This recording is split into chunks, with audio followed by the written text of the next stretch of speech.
Bom, você já ouviu falar de Arthur Schopenhauer?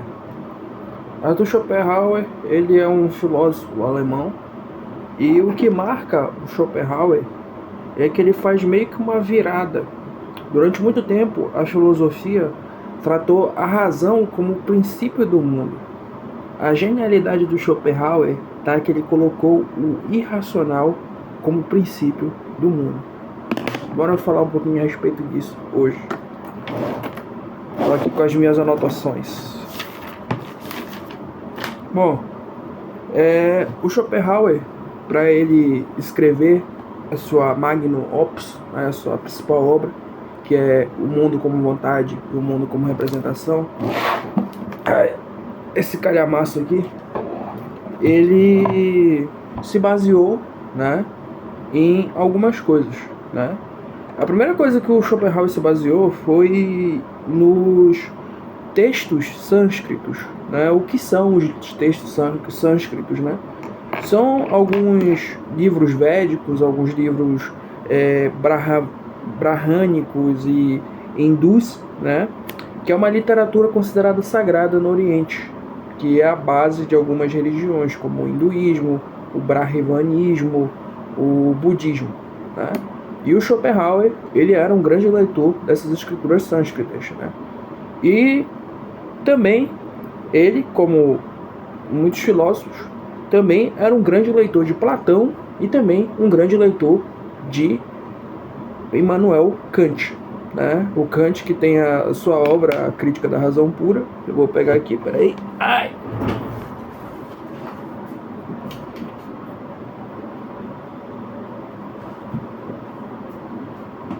Aqui, ó, Crítica da Razão Pura do nosso mano Cara de Peixe, grande Immanuelzinho Kant.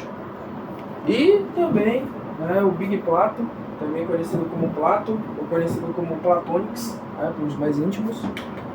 O Platão tem o livro clássico dele, né, que é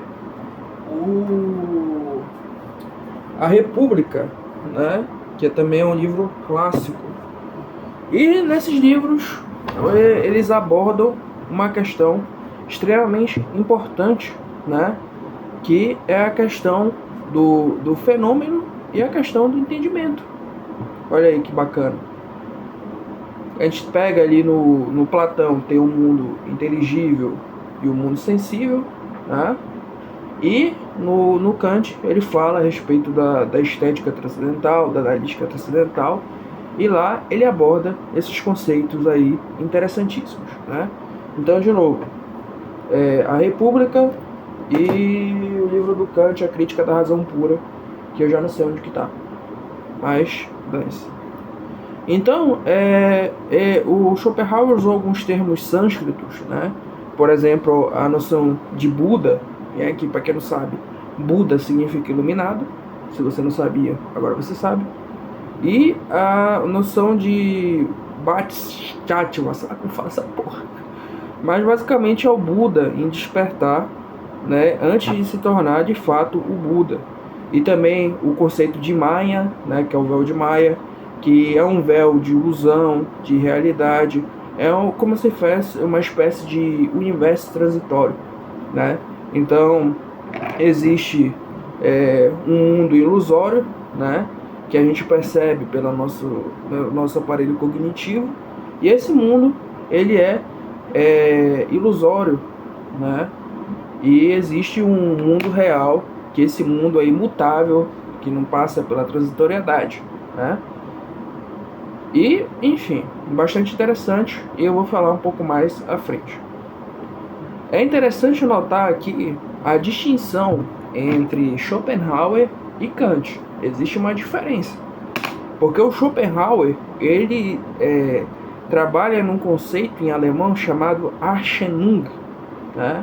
Eu não sei se eu pronunciei certo, provavelmente não, mas ele se distingue, esse conceito de Erscheinung, né, do Kant, porque o Kant ele trabalha duas noções. Primeiro, a noção de fenômeno e a noção de inteligível, ou então um número, né? Quando a gente pega ali na analítica transcendental e na estética transcendental, na crítica da razão pura, o Kant fala a respeito disso.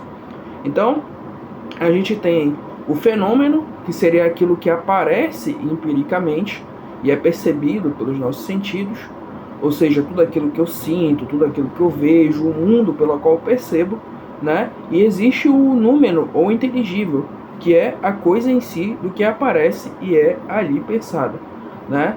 É bastante interessante notar o termo que Kant usa, a coisa em si.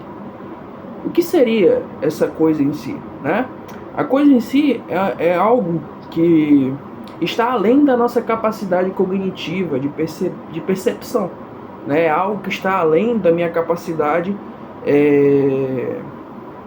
cognitiva de perceber as coisas, né? Tanto que por isso que o Kant usa o termo coisa em si, ou seja, o que é uma coisa? É algo inominável, e o que é em si? É algo que é em si mesmo, ou seja, é aquela coisa que é em si mesmo, né? E é interessante que o Kant fala que é a coisa em si do que aparece e é ali pensada. Por que que ele fala isso, né? Porque apesar de eu não ser capaz de saber o que é a coisa em si, porque isso ultrapassa a minha capacidade cognitiva, eu consigo pensar na ideia da coisa em si. Então é a coisa em si que aparece e é ali pensada. É apenas a ideia, né? E é algo que o Kant ele trabalha na crítica da razão pura, que eu não pretendo me aprofundar, porque eu já passei muita raiva tentando entender o meu mano Immanuel Kant e eu já não estou mais estudando isso. Então essa pica não é mais minha. Mas basicamente é isso. E o Schopenhauer, ele não trabalha o conceito de fenômeno, phenomena, né, no alemão. Ele trabalha o conceito de aparência ou aparecimento. Tá pegando aí a relação com o Waldmeier, né? Para o Schopenhauer, tudo o que aparece é ilusório, ou então Schein, né, no alemão. Então, para o Schopenhauer, o mundo real é considerado como uma representação, né? O que é uma representação? Você poderia me perguntar. Por exemplo, a gente tem um mundo que a gente vive aqui, imagina que eu faço uma animação, ou então que eu faço uma simulação dentro de um jogo, ou uma realidade aumentada. Isso é uma representação do mundo real, não é o mundo real de fato. Então o que o Schopenhauer está dizendo? Que o mundo real, né? Qual que é esse mundo real? Será que é o mundo das ideias ou o mundo empírico, né? A gente vai ver isso mais pra frente. O mundo real é considerado pelo Schopenhauer como minha representação. Ou seja, é uma visão pelo véu de Maia do meu aparelho cognitivo. Para a gente compreender isso um pouco melhor, a gente tem que pegar o Platão, né? Bora pegar o Platão. Se lembra daquela clássica história chata pra caralho que você já ouviu 38 bilhões de vezes, que é da caverna do Platão, né? É basicamente aquilo. É uma pessoa presa, né, por grilhões e por correntes, e ela só não consegue perceber nada que esteja além da fogueira que projeta as imagens do mundo exterior para ela. É basicamente essa mesma coisa que o Platão está querendo dizer aqui, né? Ou seja, o mundo real é uma representação, é uma visão pelo véu de Maia, né? Que esse véu de Maia é um véu de ilusão do budismo, do brahmanismo, enfim, das religiões orientais, do meu aparelho cognitivo, né? Então isso é bastante interessante. Por que o Schopenhauer ele é tão importante, né? Você poderia se perguntar. E se você não me perguntou, deveria ter se perguntado. Você é um cara que tem cérebro, você deveria pensar.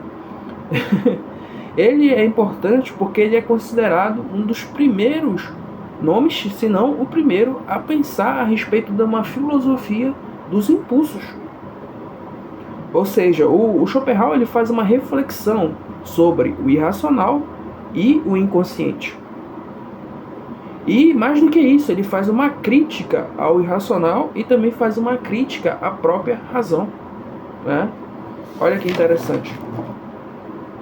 O Schopenhauer, né, ele vai além do Kant.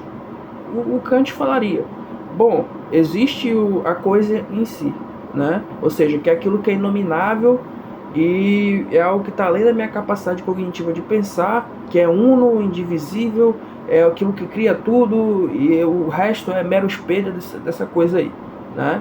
Misturei Platão e Kant. Se tiver algum professor de Kant, vai me dar uma mijada agora, mas foda-se. O Schopenhauer, ele tem coragem de dizer o que seria essa coisa em si, né? O que seria esse número. Ele afirma, essa coisa em si é a vontade, né? E ele fala, a vontade é a coisa em si das aparências do mundo, né? E por que ele fala a respeito da vontade, né? Por que ele não usa outro termo? Porque a vontade, para o Schopenhauer, ela representa muito bem o que é essa vida nesse mundo transitório, né? E ele vai explicar mais isso mais além. Então, por exemplo, a gente percebe que a vontade ela é autodiscordante. Isso significa dizer que a vontade ela crava os dentes na própria carne, né? Numa representação do conflito de todos contra todos, né? A vontade ela é autodiscordante. Por exemplo, eu tenho dois desejos. Eu tenho o desejo de emagrecer, mas eu tenho o desejo de me entupir de comida merda. Esses dois desejos estão em mim e elas constantemente entram em conflito, né, para ver quem vai ganhar, entendeu? Eu tenho o desejo de bater uma bronha, mas eu também tenho o desejo de parar de bater uma bronha. E esses desejos ficam conflitantes entre si, né? Então, você percebe como é algo autodiscordante, é algo que crava os dentes na própria carne. E é interessante, né, porque ele teve que fazer o uso do conceito da vontade por um motivo muito simples, né? Ele não poderia dizer tudo é da vontade de Deus, porque isso seria, primeiro, não seria filosófico, né? E segundo, porque você não pode afirmar, né, a questão de Deus, porque Deus não pode ser e não ser ao mesmo tempo, né? Ou ele é ou ele não é. Você lembra do princípio de contradição? Algo não pode ser e não ser ao mesmo tempo. É a regra básica da lógica, né? Então, quando ele afirma a vontade, ele consegue vencer isso, porque a vontade ela é e não é ao mesmo tempo, ela quer e não quer ao mesmo tempo, né? Ela abrange o todo metafísico, por assim dizer, né? Então, essa vontade que crava os dentes na própria carne, ela se espelha no mundo diante de nós como a luta de todos contra todos. Então, aqui a gente está falando de metafísica, então precisa ter esse conceito uno, esse algo indivisível que não se modifica, que é intangível, imutável, mas que ao mesmo tempo é a base para que tudo exista, né? Então, para o Schopenhauer, isso é a vontade, né? Então, essa vontade, ela se espelha no mundo diante de nós como a luta de todos contra todos, né? E por que ele usa esse termo, todos contra todos? Aí a gente tem que pegar um filósofo chamado Thomas Hobbes, né? Não sei se é Thomas o nome dele, enfim, o Hobbes, que ele tem uma obra fantástica chamada O Leviatã, né? E nessa obra, o Leviatã, o nosso mano Hobbes, né, ele usa esse termo da luta de todos contra todos, né? Quando ele fala do mundo antes do contrato social, né, que seria um mundo violento, um mundo destrutivo, né, e da exigência de ter que possuir um Estado, ter que possuir um Leviatã, né, que regisse o mundo para evitar essa morte violenta, né, esse destino cruel que é o mundo sem leis, o estado de natureza, né? Que é algo que depois o Rousseau vai falar sobre também, o John Locke. Na verdade, o John Locke veio primeiro, né? Mas, enfim, é daí que vem esse termo da luta de todos contra todos. Então veja como o Schopenhauer ele eleva isso à enésima potência, né? Porque ele afirma, ó, a vontade ela se espelha no mundo na luta de todos contra todos. Olha aí que interessante. E da onde que vem a influência, né, do pensamento do Schopenhauer nas filosofias orientais? Se a gente pega lá no budismo, no brahmanismo, qualquer filosofia oriental, religião oriental, existe o lema básico de que toda a vida é sofrimento, né? E por que eles afirmam isso? Porque a cada desejo que eu realizo, existem outros 10 desejos que não são realizados, E vai mais além. O desejo que foi satisfeito, essa satisfação é momentânea. É uma satisfação momentânea. E depois de um tempo, essa vontade ela volta a te atormentar, né? A te encher a porra do saco. E isso exige uma nova satisfação. E dessa forma, a ilusão do véu de Maia se renova. Então esse é um conceito básico do hinduísmo, do brahmanismo, do budismo, né? Essa questão de que toda a vida é sofrimento. É algo, se eu não me engano, que o próprio Buda ele afirma, né? E vai mais além, porque esse desejo, quando ele é satisfeito de forma muito rápida, sobrevém o tédio, né? Isso é muito comum nas classes magicas, né? Você pega o Whindersson Nunes, um tempo atrás estava reclamando de depressão, de ansiedade, por conta de ter conquistado tudo aquilo que ele queria, né? Então é muito isso, né? E quando a pessoa não consegue realizar os desejos que ela almeja alcançar, aí surge a necessidade angustiosa, né? Isso seria mais comum às classes mais pobres, né? Então a pessoa ela fica desejando e não consegue e sofre ad infinito, né?